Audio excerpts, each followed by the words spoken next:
Subscribe to our channel for more exciting updates. Here's how to create a sports highlight video. Download the latest version of InShot via the link in our description. Import your video on InShot.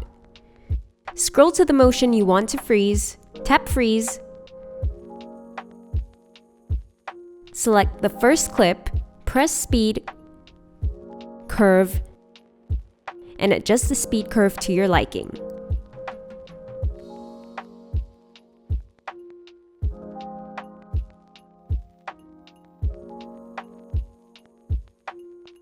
Tap the second clip, press Effect, AI Effect, select Fire, and tap the arrow to extend the effect to the end.